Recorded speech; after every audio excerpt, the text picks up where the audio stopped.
उसने पहले उसके साथ जिंदगी निभाने का वादा किया, मोहब्बत की कस्में खाई और परिवार के समाज के खिलाफ जाकर शादी कर ली।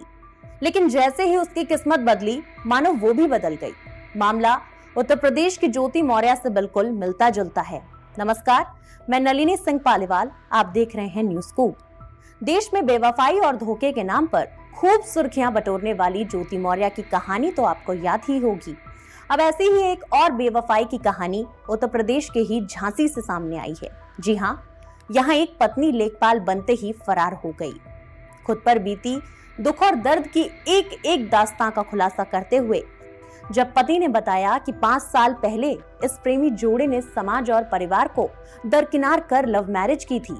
दोनों पति पत्नी बनकर एक साथ रहने लगे और बाद में इस लव स्टोरी में भी वही हुआ जो अक्सर होता है। माँ बाप ने दोनों की शादी को स्वीकार कर लिया। धर्मपत्नी का नाम ऋचा सोनी विश्वकर्मा, जो कि कल लेखपाल में सिलेक्शन हुआ है, जो कि ज्वाइनिंग लेटर लेके, और उसके बाद ज्वाइनिंग लेटर लेने के बाद कह रहे हैं कि मैं कुछ शादी नहीं हुई और हमें छोड़ना टोटल छोड़ दिया। बनने में हमें बिल्कुल मुकर गई कि हाँ, हमने उनके लिए हर एक चीज़ की। आज से साढ़े 5 साल करीब हो गए हैं। पहले हमने दोस्ती की थी, फिर प्यार किया, फिर हम लोगों ने मर्जी शादी की हम लोगों ने वर्षा धाम से 6 फरवरी 2022 में। फिर उसके बाद हमने इनके पहले से पढ़ाते आ रहे थे, प्यार हुआ तभी से हम पढ़ाते आ रहे हैं, और शादी के बाद भी पढ़ाया और बाकायदा इज्जत घर में रहती थी अच्छी तरह से। जब इनका ज्वाइनिंग लेटर आया और सिलेक्शन हुआ इनका लेखपाल में, तो तभी से इनके तेवर बदल गए। और तेवर बदलने के बाद 18 जनवरी की बात है, तो 18 जनवरी को हमारे घर छोड़ के चली गई। झांसी के नीरज और ऋचा दोनों के बीच सब कुछ ठीक चल रहा था, लेकिन नीरज कारपेंटरी का काम करता था और ऋचा की पढ़ाई में लगन को देखते हुए वो जो भी कमाता उसे ऋचा की पढ़ाई के लिए खर्च कर देता। नीरज ने ऋचा को लेखपाल की परीक्षा की तैयारी कराई। लेखपाल भर्ती का एग्जाम हुआ और ऋचा ने यह एग्जाम पास भी कर लिया। लेकिन 10 जुलाई 2024 को, जिस दिन डीएम के दफ्तर में नए नियुक्त होने वाले लेखपालों के लिए नियुक्ति पत्र बांटे जा रहे थे, वही दिन नीरज के जीवन में धोखे और फरेब का एक सैलाब ले आएगा, ये नीरज ने कभी सोचा भी ना था।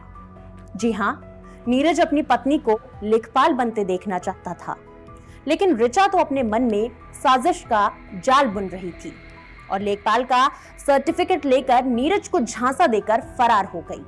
नीरज को इस बात की भनक तक नहीं लगी। नीरज का आरोप है कि उसकी पत्नी ऋचा जैसे ही लेखपाल बनी, उसने अपने सारे रिश्ते नीरज से खत्म कर लिए और शादी को भी ठुकरा दिया। हालांकि नीरज अपनी पत्नी को ढूंढता हुआ अपने ससुराल यानी ऋचा के घर भी गया, लेकिन उसके सास ससुर ने भी ऋचा के घर में न होने की बात कहकर उसे वहां से टरका दिया। सबसे हैरानी की बात तो तब हुई जब ऋचा ने यहाँ तक कह दिया कि वो अब एक सरकारी मुलाजिम बन गई है और नीरज महज कारपेंटर हैं, इसलिए इन दोनों का अब कोई मेल नहीं है। कहानी में पूरी सच्चाई क्या है, ये जांच का विषय है, लेकिन अगर वाकई ऐसा है तो ये बेहद शर्मनाक है। इस पूरी खबर पर आपकी क्या राय है, कमेंट सेक्शन में जरूर बताइएगा और हमारे चैनल को लाइक, सब्सक्राइब, फॉलो जरूर करिएगा। साथ ही बेल आइकन प्रेस करना बिल्कुल मत भूलिएगा।